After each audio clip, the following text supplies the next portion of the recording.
media headlines or any chaos. We want to learn, partner, and make progress. Thank you very much, sir. The Deputy Chairman of the House Committee on Banking Regulations, honorable members of this esteemed committee, my father, the governor of the CBN, my elder brother, and one of my father's best young students that has grown to teach me, the Deputy Governor of the CBN, Mohammed Sani Dattijo, heads of department and staff of the CBN. I would like to make mention of Hajia Ladi Kefi, who's as a mother to me, for full disclosure. Hajia Dr. Akama, who has been an ally to us, and her young person, Mala Ahmed, and others. Mr. Governor, they've been very supportive in terms of communication. I thought to thank them publicly. Thank you so much, and a lot of directors as well. The Secretariat of the committee, headed by my brother, the clerk of the committee, who has chaired this banking committee since I was in high school, I think. The press, ladies and gentlemen, thank you everyone for coming. Good afternoon, and thank you for honoring our invitation. The entire team for their relentless efforts in implementing policies and aiming to stabilize our economy. You have faced the daunting task of steering the nation's monetary policy amidst a challenging economic landscape. Mr. Governor, under your one-year stewardship, the CBN has implemented a series of groundbreaking measures aimed at enhancing market transparency, improving financial stability, fostering a more secure investment environment, and shifting towards a market-driven exchange rate regime to restore confidence and stabilize the economy. However, while your intentions have been very clear, the reality we face continues to paint a bleak picture. Nigeria's economic situation continues to deteriorate, and I believe we are all collectively responsible for this, and we must do something collectively.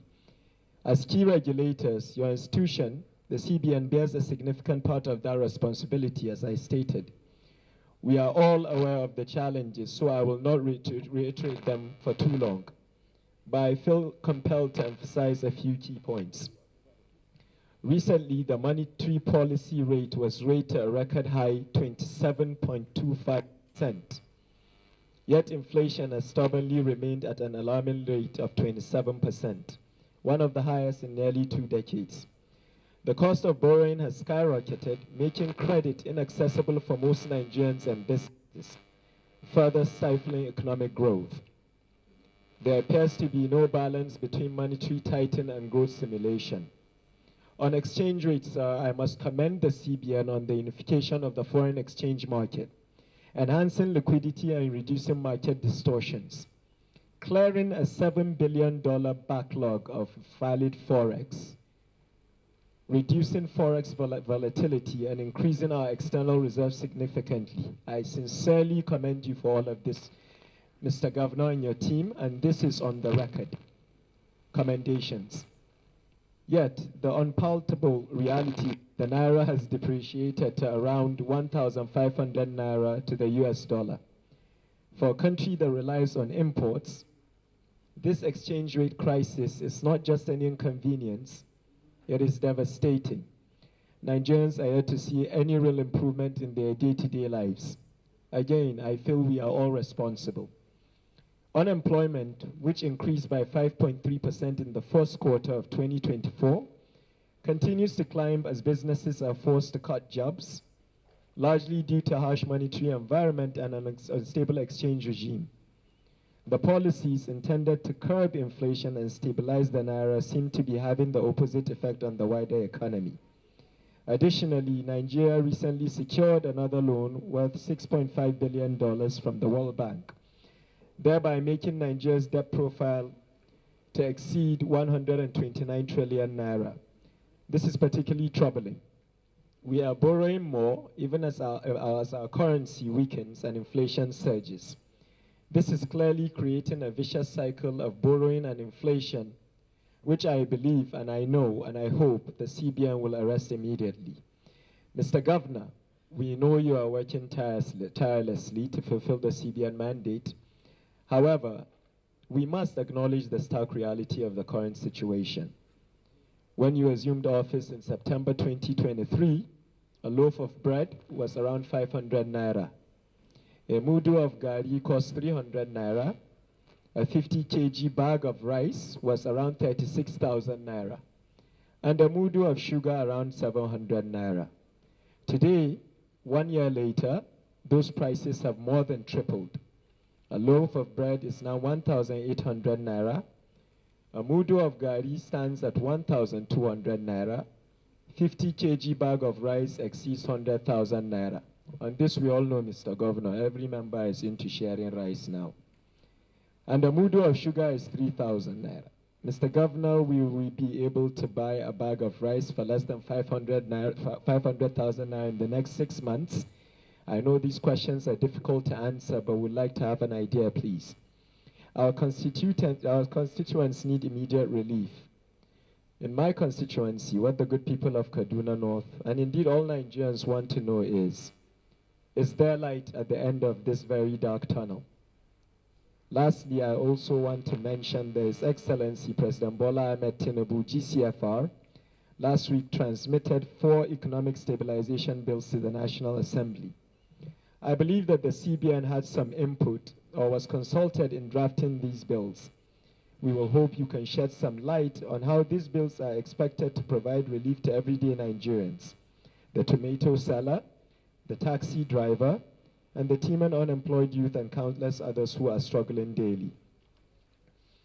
I urge us all to engage constructively as we seek solutions that will enhance our monetary policy framework and ultimately support sustainable growth in Nigeria. Thank you very much, everyone. Mr. Governor, that was so. That the CBN under your leadership has always forwarded the reports of the Monetary Policy Committee to myself in a humble manner. I've tried to share it with the committee group. There are challenges, and you've always said that, Mr. Governor. This committee, as I've always said, is an ally to you. If there are ways we could pass legislation to ensure the job is easier on the fiscal and the monetary, please let us know now and be honest as possible as you can with us. I hope we are the same with you in a constructive manner. I would like to urge my colleagues that while there's a lot of tension and economic crisis, we all have the same target, which is to have a better Nigeria. So there's no need for playing to the gallery or trying to raise any attention. As the chairman of this humble committee, I do not subscribe to that approach, and I believe partnership will save us more. I am liable to more information than most committee members. If I've wronged you by not sharing some, I apologize. The clerk will take note to forward some of these documents to you as always. We're here for solutions, and I hope we all get it. Thank you very much, sir. And the floor is yours, Mr. Governor. Thank you.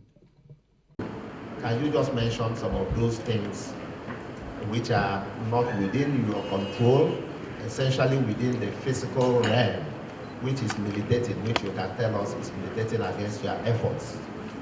So that if we need to amend some of our laws, we amend some of our laws. If we need to make new ones for you to operate better, we make those new ones. So what are those physical things that you think are making your job difficult, or Nigerians are not getting the immediate results they expect from the plethora of policies you have already set in place? That's my question for now. Our naira is falling day by day. This issue of foreign reserve, forex, what have you, I told you initially that they won't understand it. But in a simple term, why is it that our naira is falling day by day? And why is it that if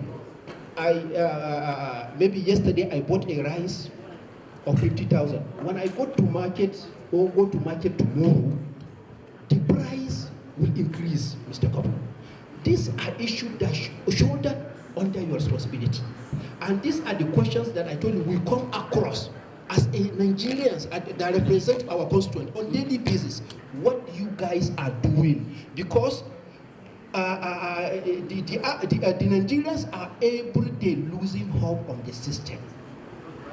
Mr. Governor, it's our responsibility to try our best to fix. Like I said in the first place, we know the CBN is trying to fix the problems, but your trying is not enough, Mr. Governor. Please, you need to add more. Please, you need to add more, and also find a short-term definition of why this dollar is increasing day by day, why the price is skyrocketing, everything is increasing day by day. Thank you very much. We don't have an industrial base. We are net importers of produced goods. What is the essence of this massive devaluation of our currency? As far as I am concerned, devaluation has not achieved anything. Instead, we are importing inflation into our economy. Secondly, on inflation still, inflation in Nigeria is driven by, apart from other factors, two fundamental ones: the price of diesel and the price of PMS. Recently, we are told that now crude will be sold. While price of crude is coming down internationally, in our case, price of refined products is going up. And this is because even though we said we are selling the crude in Naira, we are still following the price index of Platts, the price index, which price are really analyzed in dollars. So my question is, how do we bring down the price of, now that crude is sold in Naira, when are we going to see a decrease in the price of PMS and diesel? Thank you. Record that and extend my sincere gratitude and sincere thanks to the leadership of this committee and the committee members for the one, privilege of me being here today, and two, for the cooperation that has been extended to the central bank over the last 1 year. It has been a challenging period, and I really do thank the committee for understanding the situation that we are in and also encouraging us in our efforts.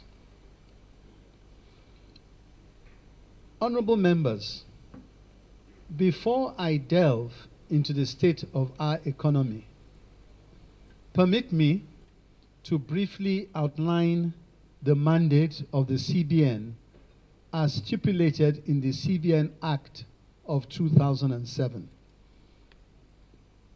As you are aware, our primary responsibility is managing the nation's monetary and financial sector policies, while our core objectives encompass the pursuit of monetary and price stability, issuing legal tender currency, maintaining external reserves, promoting a sound and robust financial system, and acting as banker and financial advisor to the federal government. Since my assumption of office a year ago, our focus has been on how to stabilize the economy, restore investor confidence in financial markets, and provide a seamless path to sustainable growth. Our areas of focus include addressing inflationary pressure, stabilizing the exchange rate, enhancing financial system supervision, fostering financial inclusion, and enhancing transparency in our monetary policy decisions and communications. And if you will permit me to say at this juncture, and I'm happy that the chairman did mention that we send a copy of the communique at every stage. I also want to say that as a matter of course, we use the opportunity of the MPCs to open up question and answer session and educate the public as much as we can. And that is a policy which I want to assure you we will continue to do and in fact strengthen. To ensure effective takeoff, we promptly established the Monetary Policy Committee and conducted an orientation retreat for the MPC members. We then swiftly commenced the process of addressing the key challenges facing the economy, notably exchange rate instability and high inflation, by enacting policies and reforms aimed at achieving economic stability and growth. While we have recorded substantial progress so far, it is important to acknowledge that considerable challenges still lie ahead. Going forward, we reaffirm our unwavering commitment to achieving our goals and serving the Nigerian people through effective monetary policy and financial sector management. Macroeconomic performance in 2024. Honorable members, as we review our economic performance for 2024, it is crucial to assess developments in both the global and domestic macroeconomic environment. This is due to the interconnected nature of the world economy, which implies that global developments inevitably influence outcomes in our domestic economy. The global economy in 2024 has so far demonstrated considerable resilience and numerous headwinds. Projections indicate a growth rate of 3.2% and 3.3% for 2024 and 2025 respectively. Although positive, these estimates remain below historical averages, suggesting moderate rather than robust expansion. Advanced economies are expected to grow by 1.7% this year, while emerging markets and developing economies, including Nigeria, are projected to maintain a robust growth of 4.3% growth rate. However, we must remain vigilant as the ongoing geopolitical tension, such as the Russia-Ukraine war and the Middle East crisis, lingering supply chain disruptions, and inflationary pressures continue to pose significant risks. In the crude oil market, we have observed a decline in prices during the third quarter of 2024, primarily driven by increased supply and revised global demand projections. Turning to domestic developments, I am pleased to report that our economy has demonstrated remarkable resilience. In the second quarter of 2024, the economy grew by 3.19%, up from 2.51% in the corresponding period of last year, driven largely by non-oil sector. The services sector continues to be the primary economic driver, contributing 58.76% of GDP, with a robust growth rate of 3.79%. Similarly, the industrial sector has shown remarkable improvement, with its growth rate surging to 3.53% from 0.31%. The contribution of agriculture to total GDP also increased. In addition, the growth rate of the sector rose to 1.41% from a negative territory of 0.90%, indicating that a substantial turnaround in productivity. Importantly, the non-oil sector maintains strong performance, contributing 94.3% to GDP, with a steady 2.8% growth rate. The oil sector's growth rate has almost doubled to 10.15% in second quarter 2024 from 5.70% in first quarter 2024, due mainly to improved security and surveillance, which resulted in increased production of crude oil and natural gas. On the fiscal front, the deficit to GDP ratio stood at 4.1% for the first half of 2024, while consolidated public debt was 51.2% at end of March 2024. Although total debt stock exceeds the self-imposed 40% national threshold, it remains well within the international benchmark, indicating that our debt levels remain within manageable limits, although requiring attention.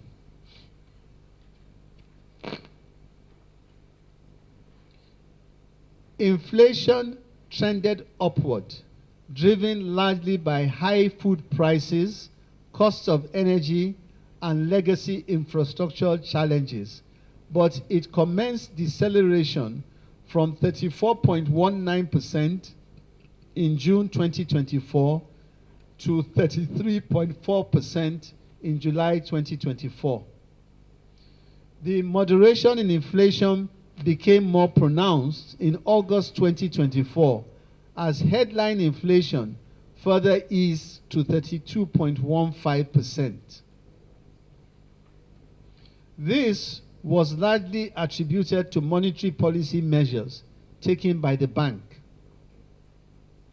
With aggressive monetary policy tightening, coupled with robust monetary fiscal policy coordination, inflation is expected to further trend downward in the near to medium term.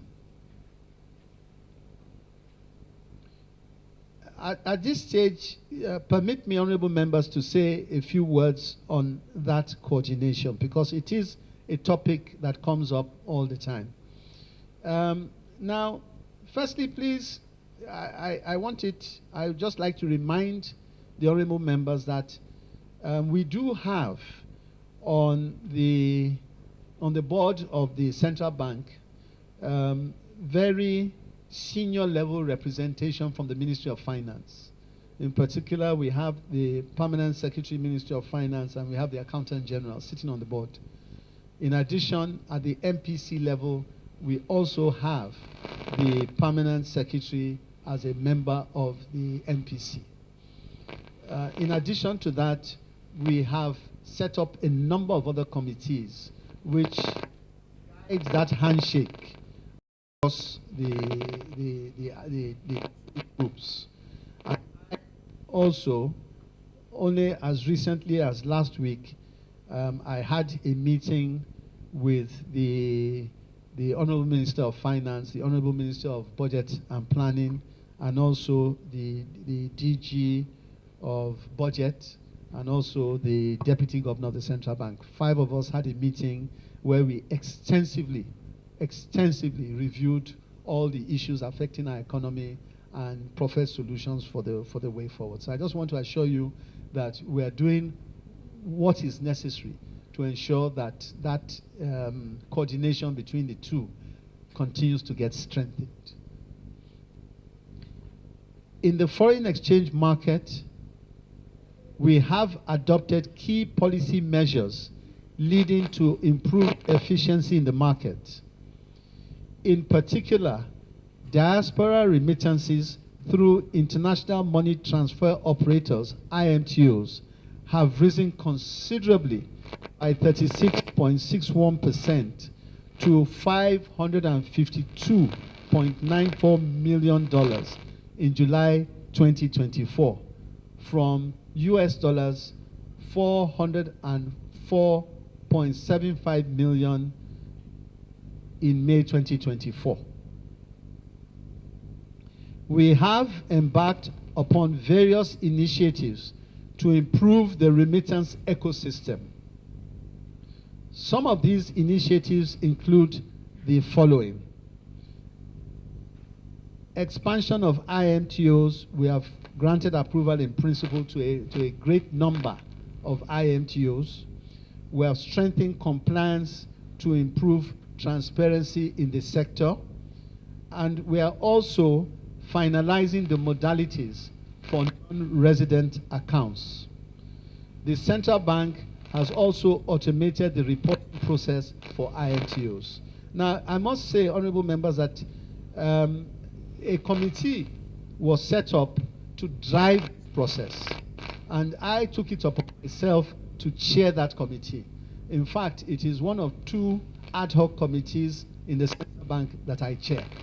And the reason for doing that is, I'm sure, very obvious, which is that we saw the need to bolster the supply of foreign exchange, not strictly speaking within our remit, but we could see that this was an area that if we did not, take the bull by the horns, we would end up having problems where in view of shortages in other areas.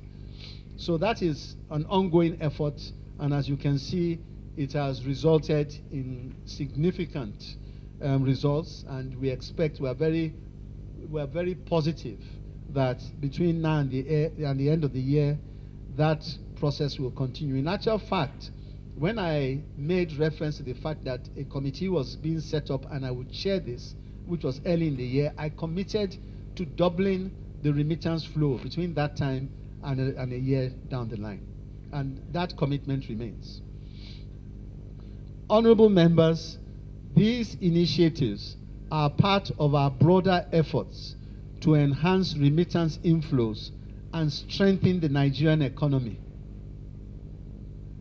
As a result, remittance inflows, which averaged 285 million per month in 2023, improved significantly, as I have explained earlier. And this also, I would like to say, is a testament to the fact that these things can be done, you see. And I must say that in these challenging times, it is up to us as Nigerians to roll up our sleeves and do what we have to do to fix our economy.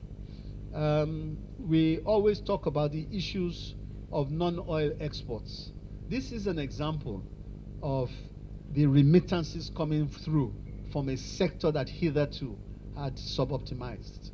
So I believe that the opportunities are immense, and I just want to say that we are doing everything possible to ensure that we encourage those who can step in to do so. Thus, remittances have contributed to improving the country's balance of payments, resolving debt issues, and fostering exchange rate stability. These inflows are expected to significantly improve by the end of the year, given the positive trajectory, which I had mentioned earlier. In addition, the spread between the Nigeria Foreign Exchange Market (NAFEM) and Bureau de Change (BDC) rates has narrowed significantly from 317.91 naira in January 2024 to 93.47 in September 2024, reflecting fundamental price discovery, enhanced market efficiency, and reduced arbitrage opportunities. External reserves. The foreign exchange reserves have grown significantly, with remittance flows currently representing 9.4% of total external reserves. The reserves rose by 12.74% to 39.12 billion as of October 11, 2024, from 34.70 billion at end of June 2024, driven largely by foreign capital inflows, receipts from crude oil-related taxes, and third party. In quarter 2, 2024, we maintained a current account surplus and saw remarkable improvements in our trade balance. The current external reserve position can finance over 12 months of import goods and services, or 15 months of goods only. This is substantially higher than the prescribed international benchmark of 3 months, reflecting a robust buffer against external shocks. The banking industry comprised 26 commercial banks, 4 merchant banks, and 4 non-interest banks, and has remained safe, sound, and resilient. Key indicators such as capital adequacy and liquidity ratios, total assets, and total credits showed impressive improvements, underscoring the sector's contribution to economic growth. In the third quarter of 2024, the capital adequacy ratio remains robust at 12.8%, while the industry liquidity ratio rose to 52.9% by end of August, well above the prudential minimum requirement. The non-performing loan ratio stood at 4.2%, well below the 5% regulatory benchmark. These indicators reflect increased liquidity and solvency.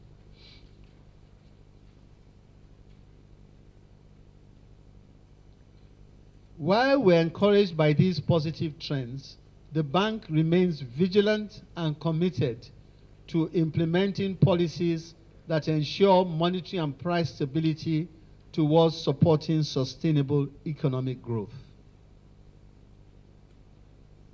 Recent policy measures and strategies to address domestic macroeconomic challenges. Mr. Chairman and honorable members, allow me to outline the key policy initiatives and strategic measures recently implemented by the bank to tackle the economic challenges we have highlighted. To combat inflation, we have fully reverted to orthodox monetary policy approach and implemented a comprehensive set of monetary policy measures. These include raising the policy rate by 850 basis points to 27.25%, increasing cash reserve ratio, and normalizing open market operations as our primary liquidity management tool.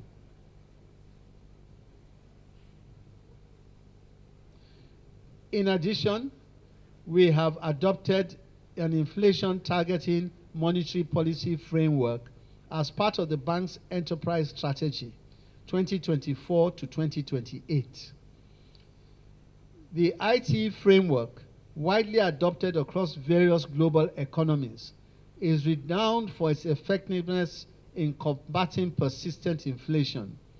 These integrated measures are aimed at stabilizing process, optimizing liquidity management, and engendering an effective monetary policy framework. And let me emphasize, honorable members, that this is work in progress.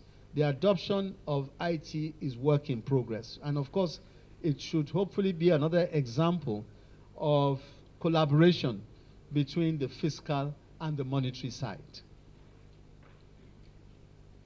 Regarding the foreign exchange market, the bank implemented various reforms, including a unification strategy which streamlined various exchange rate windows into a single model, adopting the willing buyer, willing seller approach to enhance FX liquidity and financial market stability.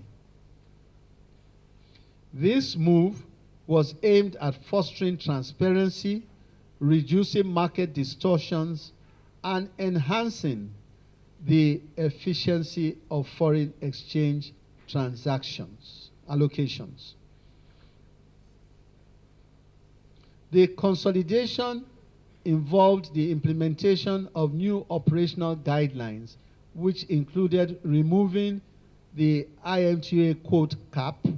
Additionally, the bank resumed the sale of FX at NAFEM and Bureau segments, bolstered by an improved supply from foreign portfolio investors. Again, let me stress on the attraction from FPIs, foreign portfolio investors. Of course, as the honorable members know, smart money goes to where the environment is enabling. And we have had the challenge in ensuring that our particular market functions efficiently and as transparently as possible. And it is for that reason that we have been able to attract the FPIs to our market. On banking supervision, the CBN has taken decisive actions to ensure the safety, soundness, and resilience of the banking industry.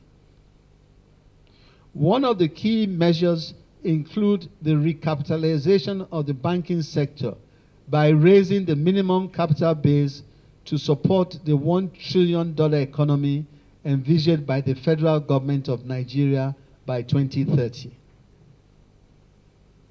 Banks are required to meet these new thresholds by March 31st, 2026, with several options available for reaching these targets. These options include issuing of new equities, engaging in mergers and acquisitions, or adjusting their operational licenses. Just by way of update, I would say that the response so far to the recapitalization has been positive, and I believe the banks are well on their way there. The bank also revoked the license of Heritage Bank, facilitated the successful merger of Unity Bank and Providence Bank, which is in progress, and revised cybersecurity rules for banks and PSBs. In addition to that was the suspension of processing fees on cash deposits and enhanced AML CFT supervision, amongst others. Now, on AML CFT, honorable members will know that yes, we are on the gray list as a country, but we are doing everything possible through constant ongoing reform and constant supervision that we get off the gray list as quickly as possible. On monetary and fiscal policy coordination, which I spoke about earlier, we have continued to strengthen collaboration during the period under review.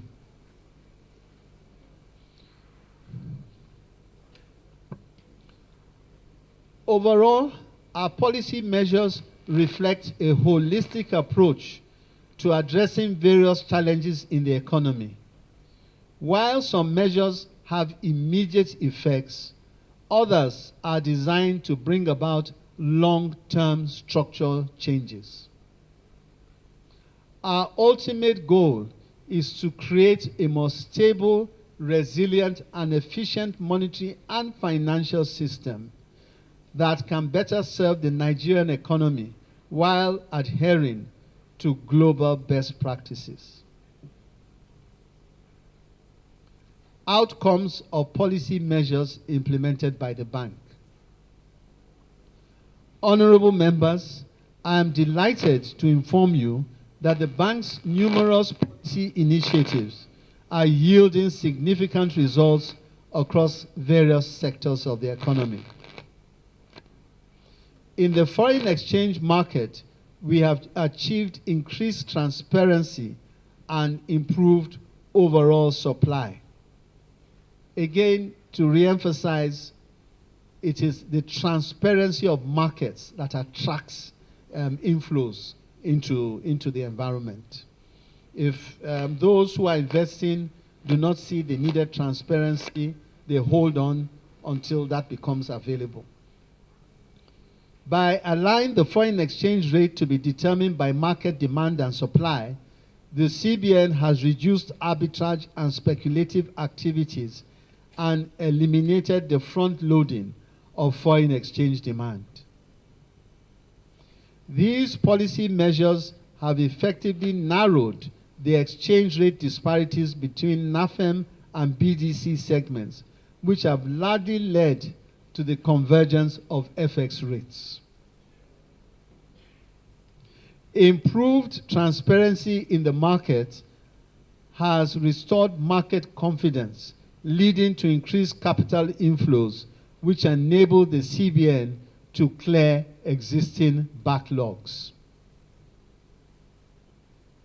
The settlement of legitimate backlogs of outstanding FX obligations by the bank has significantly improved Nigeria's credibility and ratings across the global financial market, helping to boost investor confidence and enhance liquidity in the foreign exchange market.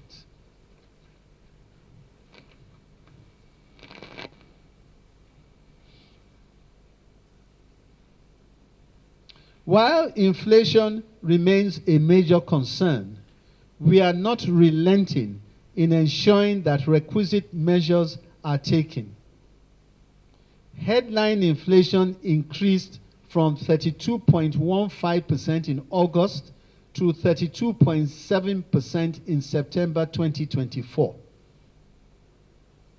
The MPC further tightened the policy rate in its September meeting in anticipation of an uptick in inflation due to the upward adjustment of the petroleum pump price. On a positive note, there was a moderation in core inflation from 27.58% to 27.43% over the same period. We therefore expect the year to end with some moderation in inflation as our policy measures permit the real sector. Just to emphasize this once again, that the further tightening that took place from the last MPC meeting was in anticipation of rise in prices. And I'm pleased that that actually happened, because I believe if that hadn't happened, the results would be a bit different. The capital markets has responded positively to our policies, with the all-share index and market capitalization sustaining positive gains, reflecting renewed investor confidence. In general, Nigeria's international standing has improved, with rating agencies upgrading our sovereign credit ratings.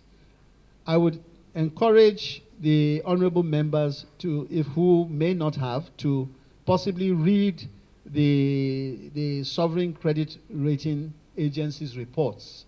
They are not given to unnecessary emotion. They come, they look at things for what they are, they ask the right questions, and then they rate you accordingly. And happily, we have been going in a very positive direction.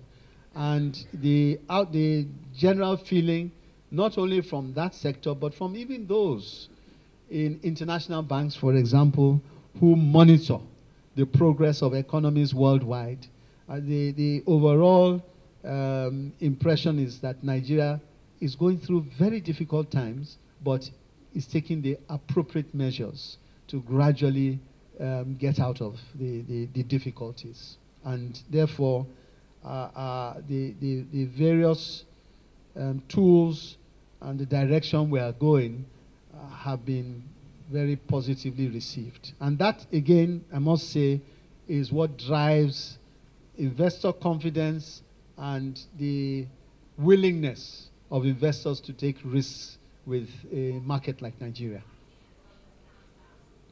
In the banking sector, our policies have resulted in improved market oversight and operational efficiency.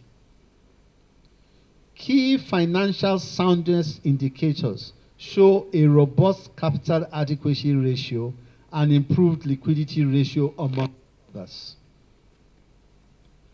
In addition, the bank's recapitalization policy has prompted banks to strengthen their financial positions, a process expected to result in a more robust and resilient banking sector by March 2026. As I had said earlier, the exercise is expected to support the realization of the $1 trillion economy by 2030. Amidst the identified challenges, the bank's sustained reforms and strategic interventions have produced encouraging outcomes in diverse areas of our financial landscape and the broader economy. Overall, the banking industry remains sound, safe, and resilient, with improvements in liquidity and asset quality. Outlook for the economy. Honorable members, as we navigate towards the end of 2024, I am confident in our economic outlook. We anticipate continued positive growth, especially in the non-oil, oil, and industrial sectors. However, we remain cautious about potential global economic disruptions and domestic challenges. Inflation remains a pressing concern, but there are reasons for optimistic outlook. Inflation has shown gradual moderation, indicating that the bank's monetary policy measures are becoming effective. We anticipate steady moderation in inflationary pressures in the last quarter of 2024, supported by monetary policy measures and the federal government's recent initiatives, such as tax incentives and businesses in the economy.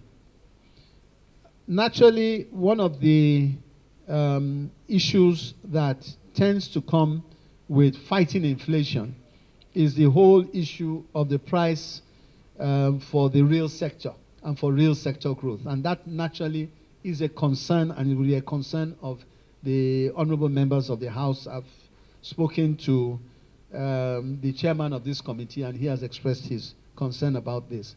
And to say that hopefully, as a couple of things. Number one, hopefully as the inflation rate moderates over time, obviously interest rates will come down. And also to say that the monster of inflation is such a major and devastating one that we have no choice really but to do everything possible to bring inflation down. And we believe that in doing that, you have a populace that will be better empowered to support the real sector through purchasing power. So those two things, I believe, have to be sequenced in one form or the other, and that's what we're trying to do. The Naira exchange rate has shown some recent improvement as indicated by relative stability. And if you look at the exchange rates between June and about now, it's give or take, there has been stability there. I want to also emphasize, because this is a subject that comes up many times, in terms of the actual rate itself, as opposed to the volatility in the rate. Now, frankly, you know, as far as I can see, yes, the actual rate of the currency is determined by a whole host of measures, but one very important one are the fundamentals. And we need to ensure that our economy is working and working efficiently. And that exports take place, inflows of funds coming to the economy, the things that should ensure that our economy is growing in a robust manner, it is critical that they happen. There's no shortcut to that. It has to happen. And my sense is that as we do them, as those things are done, we will see the Naira get into a place that all of us are looking forward to it resting at. With respect to volatility, that is something that is more within the purview of the central bank.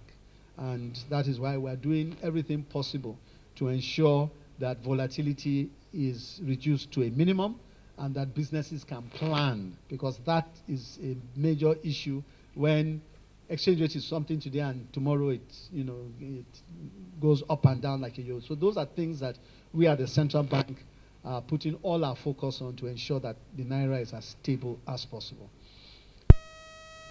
We must acknowledge key risks, including global economic uncertainties, security challenges, potential oil price volatility, decline in commodity prices, worsening geopolitical tensions, and political uncertainties as the U.S. elections draw closer.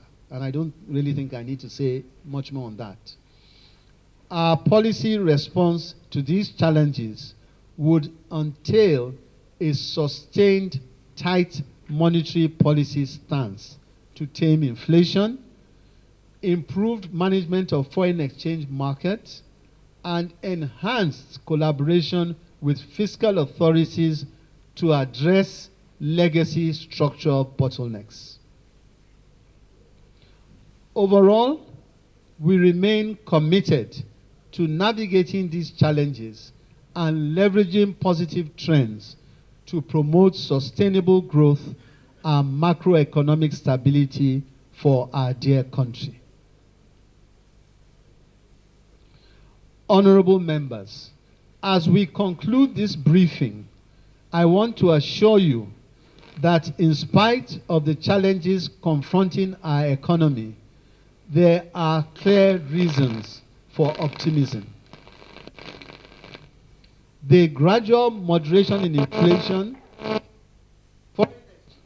foreign exchange stability, ongoing banking sector recapitalization, and other positive trends in key sectors indicate a path towards macroeconomic growth and stability.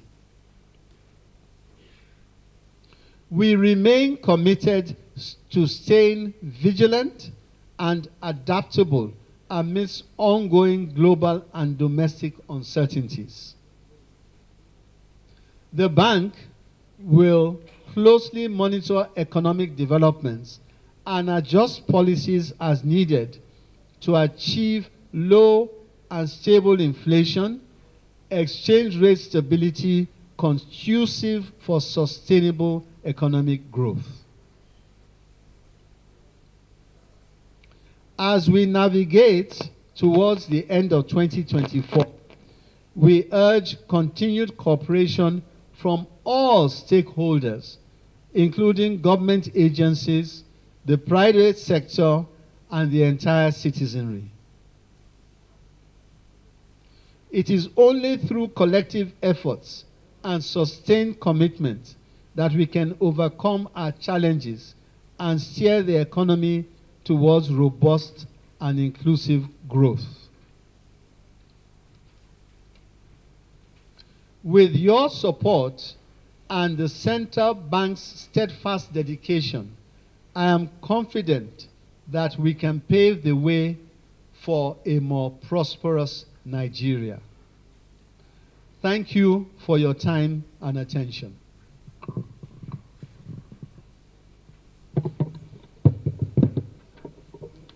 Thank you very much, Mr. Governor, for that very